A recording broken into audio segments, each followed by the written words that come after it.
Hay una historia que el mundo moderno cuenta de una manera muy limpia y muy conveniente. Una mujer brillante, una biblioteca legendaria, una iglesia oscura y violenta, un crimen perfecto.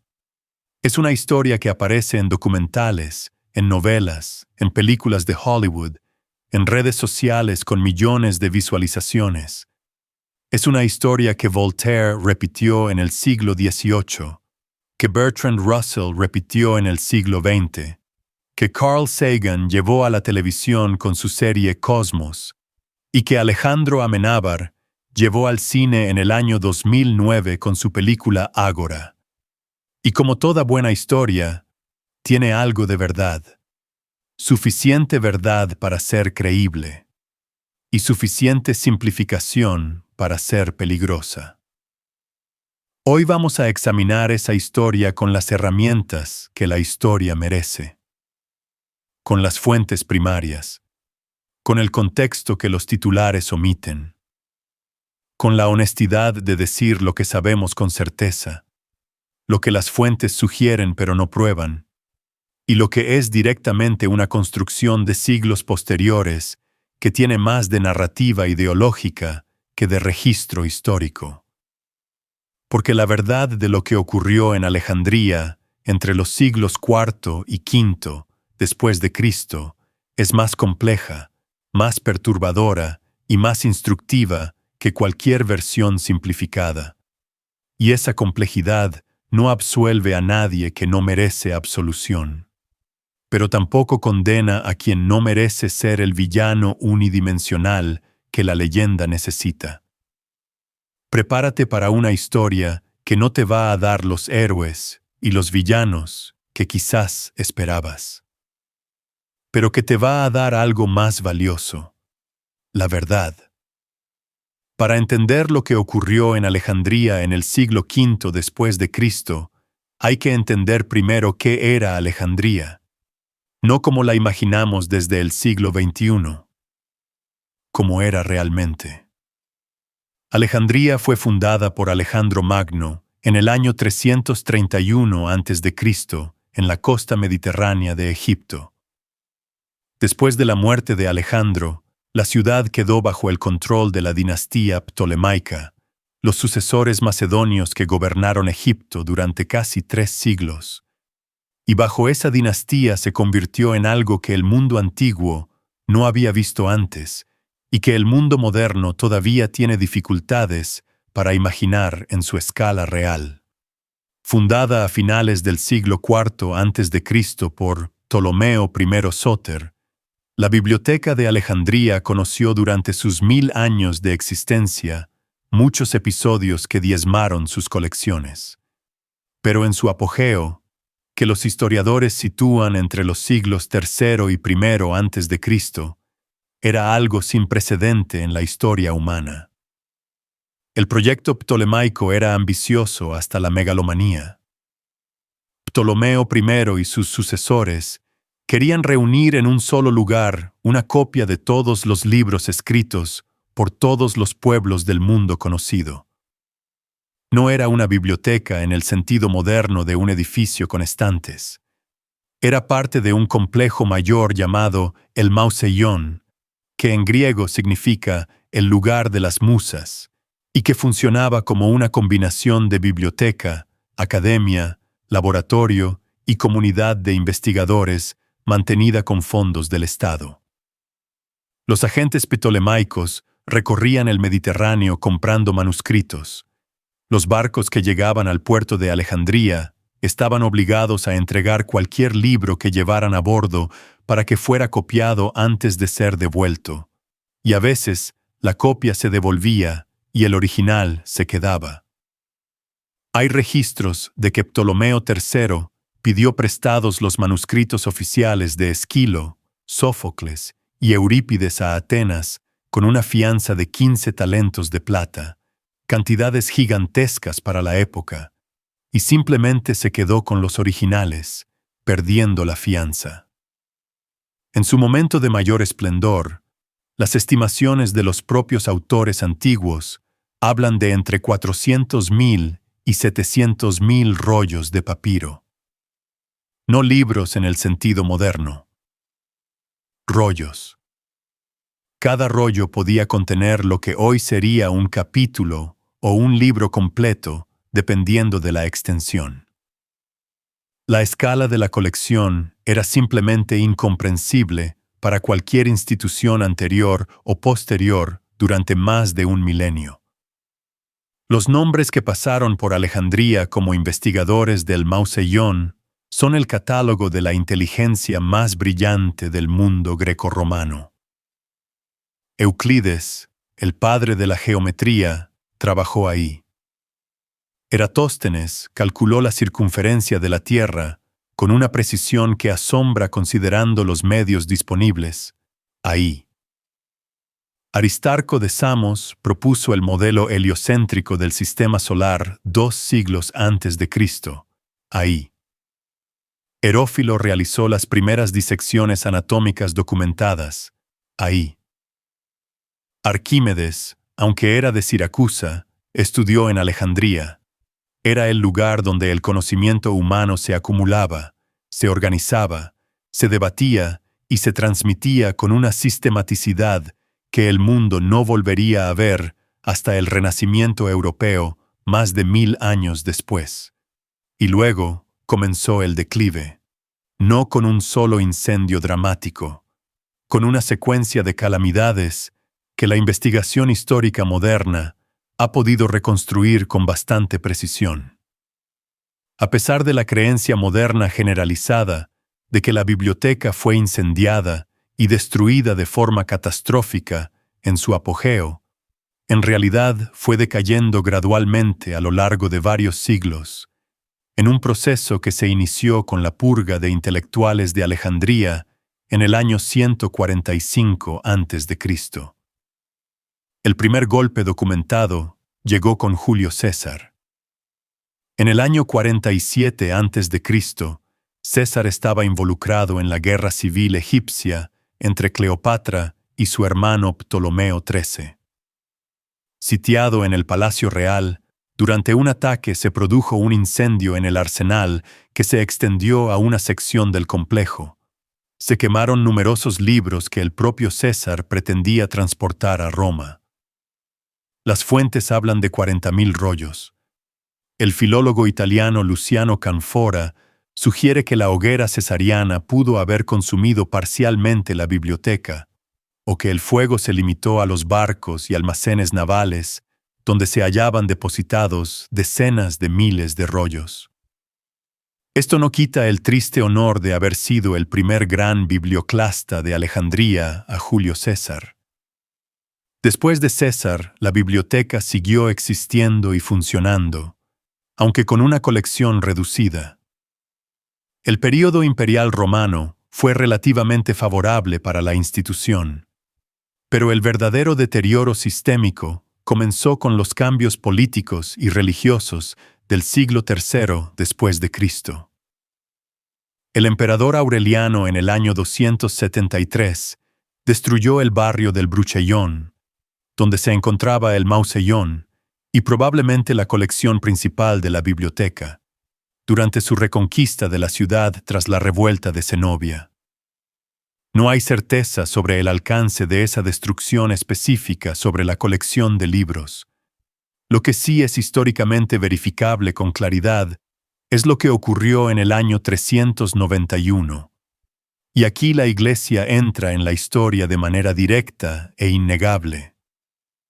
Durante el reinado de Teodosio I, el emperador que trató de acabar con las antiguas creencias paganas, por orden de Teófilo, obispo de Alejandría, que había peticionado y conseguido un decreto imperial, el Serapeum, el complejo que contenía la preciosa biblioteca hija y otras dependencias, fue destruido y saqueado. Tras el edicto del emperador Teodosio I mandando cerrar los templos paganos, esta magnífica biblioteca hija pereció a manos de los cristianos en el año 391, fecha de la violenta destrucción e incendio del Serapeum alejandrino. El Serapeum era el gran templo de Serapis en Alejandría y albergaba lo que los historiadores llaman la Biblioteca Hija, una colección secundaria y complementaria a la principal del Mausolleum. Su destrucción en el año 391, instigada por el obispo Teófilo con respaldo imperial, es un hecho histórico sólidamente documentado. No hay manera honesta de minimizarlo. Defensores de la ortodoxia más radical, los cristianos alejandrinos mostraron creciente hostilidad contra los vestigios de la cultura pagana, sobre todo desde que entre el año 390 y el 392, el emperador Teodosio primero decretara el fin de los cultos, oráculos y templos de la antigua religión pagana. En el año 391, por instigación del obispo Teófilo, el Serapeo de Alejandría fue tomado por los cristianos y sus estatuas profanadas, mientras los paganos que habían intentado defenderlo huían despavoridos y sus templos se convertían en iglesias. Teófilo era el tío de Cirilo, el mismo Cirilo que 24 años después sería el obispo bajo cuya sombra ocurriría el asesinato de Hipatia. La conexión familiar entre los dos protagonistas eclesiásticos más oscuros de la historia alejandrina de ese período no es casualidad. Es parte del contexto de una familia episcopal que ejercía el poder en Alejandría con una combinación de autoridad religiosa y fuerza política que en algunos momentos resultó indistinguible del despotismo. Y sin embargo, aún después de la destrucción del Serapeum en el año 391, la vida intelectual de Alejandría continuó. La escuela filosófica neoplatónica seguía funcionando. Las enseñanzas se transmitían. Y en ese ambiente de tensión creciente, pero de actividad intelectual todavía real, creció y se formó la mujer que se convirtió en el centro de la historia que el mundo moderno recuerda. Hipatia de Alejandría es una figura histórica real. Eso hay que decirlo primero, porque en las capas de narrativa que la rodean, a veces parece necesario recordarlo. Existió. Fue asesinada. Y fue asesinada de manera brutal por personas identificadas como seguidores del obispo Cirilo de Alejandría. Esos son hechos. Lo que la leyenda ha construido alrededor de esos hechos es otra cosa. Y la distancia entre los hechos y la leyenda importa no para proteger a quienes no merecen protección, sino para entender realmente lo que ocurrió y por qué.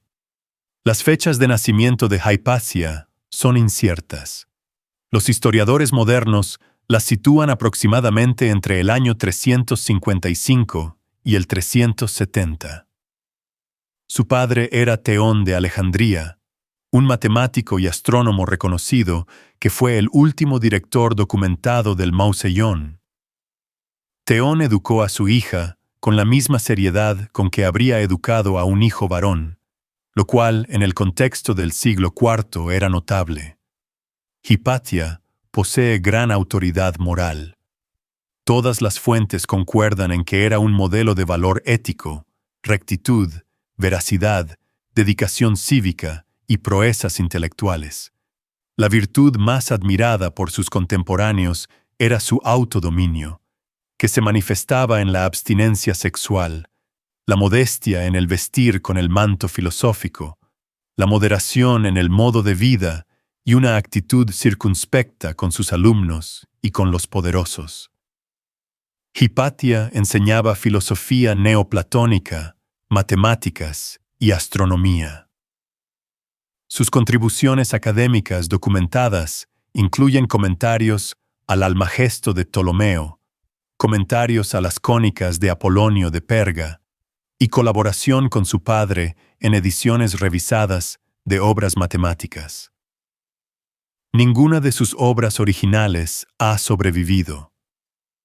Lo que sabemos de su trabajo viene de referencias en las obras de otros y de las cartas de su alumno más conocido, Sinesio de Cirene. Y aquí está el primer dato que la narrativa simplificada habitualmente omite. Sería difícil atacar o perseguir a Hipatia en razón de su paganismo, porque a diferencia de otros filósofos de la época, no era una pagana activa ni devota.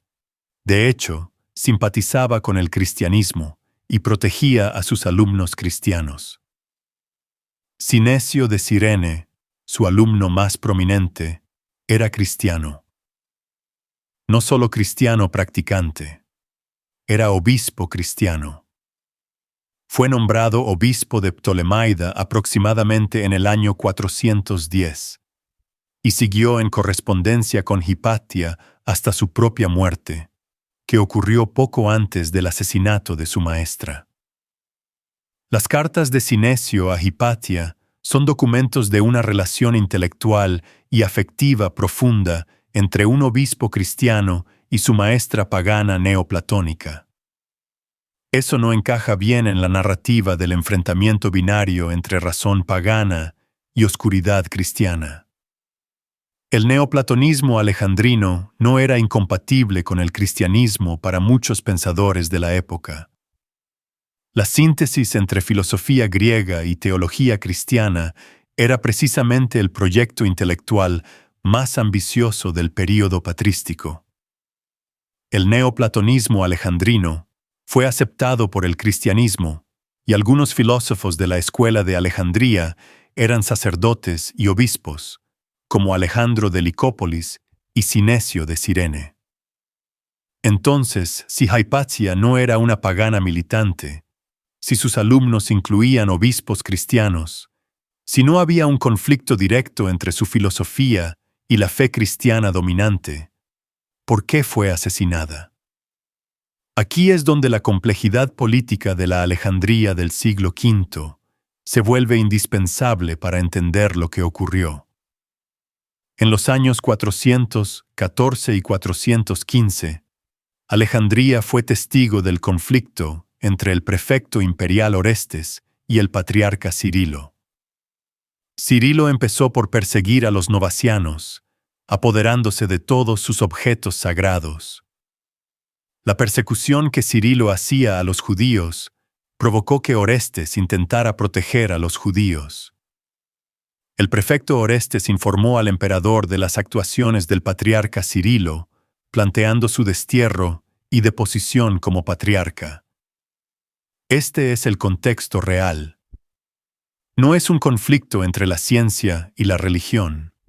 Es un conflicto de poder entre el representante del poder imperial en Alejandría y el obispo que ejercía una autoridad paralela y creciente sobre la población de la ciudad. Cirilo no era solo un líder religioso. Era un actor político de primer orden que expandía la influencia del patriarcado alejandrino de maneras que el prefecto imperial Orestes consideraba una amenaza directa a su autoridad. Hipatia mantenía una amistad cercana con el prefecto Orestes y era consejera de hecho en los asuntos de la ciudad. Esa conexión con Orestes la ponía en el centro del conflicto político entre el prefecto y el patriarca.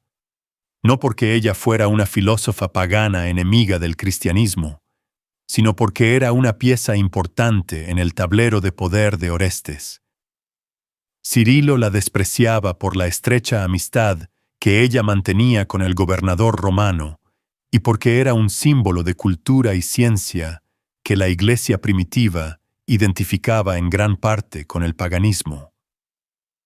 Hay también una hipótesis académica de los últimos años que añade una dimensión adicional.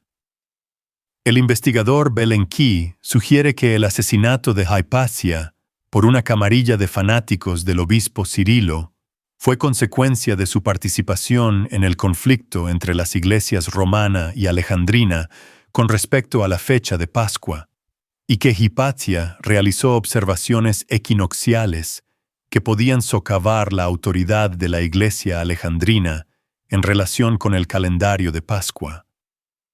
Esta hipótesis no es universalmente aceptada, pero añade una dimensión de conflicto concreto y verificable más allá del antagonismo cultural general.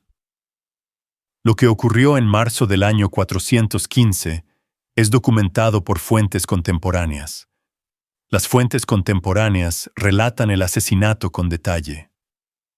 Los autores cristianos Sócrates Escolástico y Juan de Nikiu, así como autores paganos, entre ellos el filósofo neoplatónico Damasio, coinciden en sus descripciones. Hipatia fue arrastrada a la fuerza desde su carroza en Alejandría y llevada a una iglesia llamada Caesareum. Allí la desnudaron, la desollaron y la asesinaron brutalmente. Después de descuartizar su cuerpo, la turba quemó sus restos. Así, un día de marzo de 415, una muchedumbre encabezada por un tal Pedro interceptó a Hipatia en su carro cuando volvía a su casa y la derribó al suelo. Pedro era un lector de la iglesia, es decir, un funcionario eclesiástico menor. Su presencia como líder identificable de la turba que asesinó a Hipatia es uno de los datos que hacen difícil desconectar el crimen de la estructura eclesiástica del patriarcado de Cirilo. ¿Dio Cirilo la orden directa? No hay evidencia documental de una orden explícita. Las fuentes históricas no conservan ningún documento que pruebe que Cirilo ordenó el asesinato de Hipatia. Eso hay que decirlo con precisión porque la honestidad histórica lo exige. No se ha podido probar que Hipatia fuera asesinada por inducción directa de Cirilo. De hecho, el linchamiento le desprestigió enormemente. Pero lo que sí puede establecerse con razonable certeza histórica es que Cirilo había creado el ambiente de hostilidad que hizo posible ese asesinato. Cirilo creó un ambiente hostil hacia ella y, cabe suponer, alentó a sus partidarios, que ya campaban por las calles de Alejandría en número abundante, a que la eliminaran. En marzo de 415, una multitud de partidarios de Cirilo atacó la litera de la filósofa cuando daba un paseo por la ciudad, la mataron a golpes y luego despedazaron y quemaron sus restos. Orestes no solo renunció a la lucha contra el patriarca, sino que abandonó Alejandría para siempre. La facción eclesiástica paralizó a sus oponentes por el miedo y pacificó la ciudad. El resultado político inmediato del asesinato de Hipatia fue exactamente lo que habría beneficiado a Cirilo. El prefecto imperial, que lo había confrontado, abandonó la ciudad y no regresó.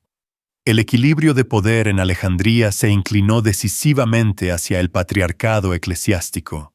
La Iglesia no puede esquivar su responsabilidad en ese crimen. La turba que asesinó a Hipatia estaba compuesta por seguidores identificados del patriarca. El líder de esa turba era un funcionario de la Iglesia.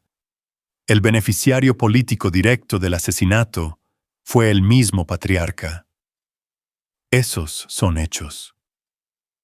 Lo que también es un hecho, y que la honestidad exige nombrar, es que la canonización posterior de Cirilo como doctor de la Iglesia en el año 444 por el Concilio de Éfeso y su canonización definitiva reconoce sus contribuciones teológicas contra la herejía nestoriana, no aprueba ni santifica su conducta política en Alejandría.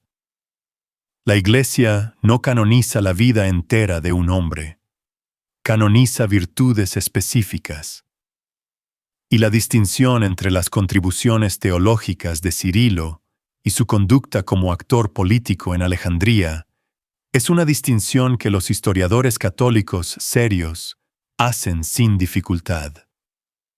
Llegamos al punto donde la leyenda y la historia divergen con más claridad y donde los intereses ideológicos de distintos períodos han producido versiones opuestas que se contradicen mutuamente y que ninguna corresponde completamente a lo que los datos disponibles sugieren.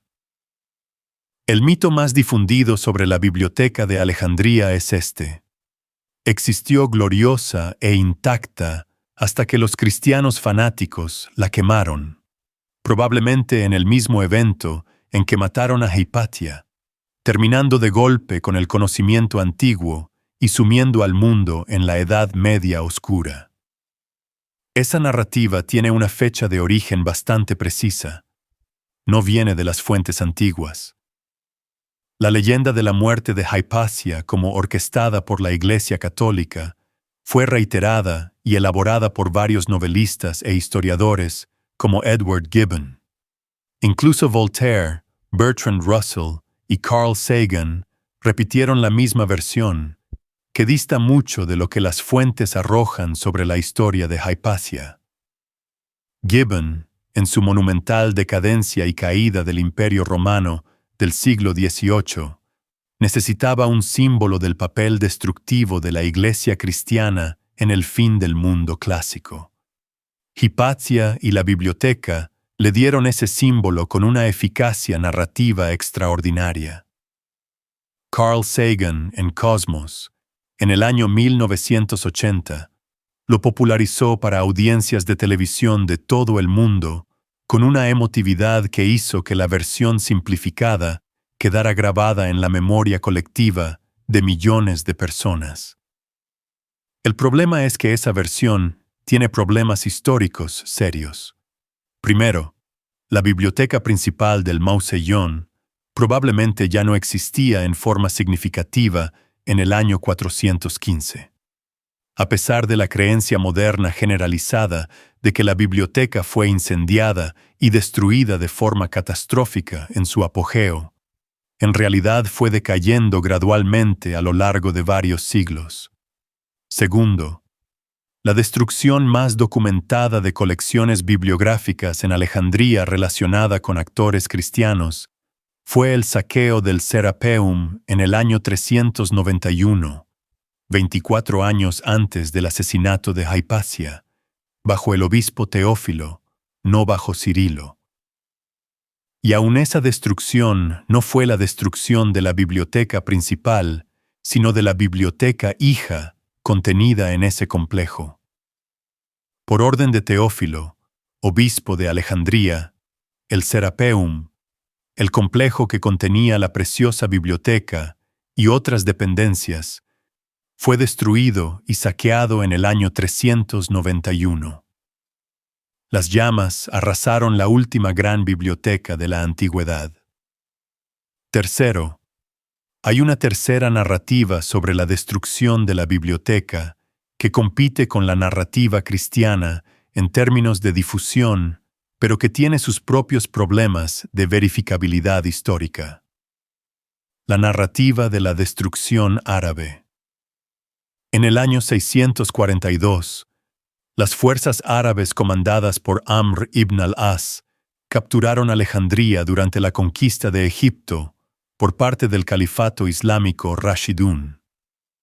Según un texto del siglo XIII que ha sobrevivido hasta nuestros días, los invasores árabes recibieron la orden del califa Umar de destruir la gran biblioteca, supuestamente utilizando sus libros como combustible para calentar el agua de sus baños durante la ocupación. El incendio de la biblioteca de Alejandría por los árabes es una historia falsificada. Esa es la conclusión de la investigación académica moderna sobre ese episodio específico. La fuente que describe al califa Umar ordenando la quema de los libros data del siglo XIII, más de 600 años después del supuesto evento. No hay fuentes contemporáneas que la corroboren. Y para el año 642, la biblioteca en cualquier forma reconocible como la institución ptolemaica original llevaba siglos de deterioro o directamente no existía ya. Lo que la investigación histórica moderna concluye es esto. La biblioteca de Alejandría no tuvo una sola destrucción dramática.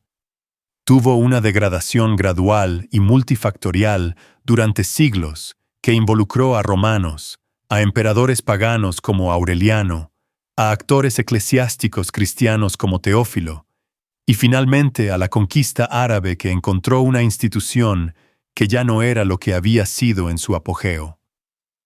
Eso no absuelve a Teófilo del saqueo documentado del Serapeum en el año 391. No absuelve a la turba de seguidores de Cirilo del asesinato documentado de Hipatia en el año 415.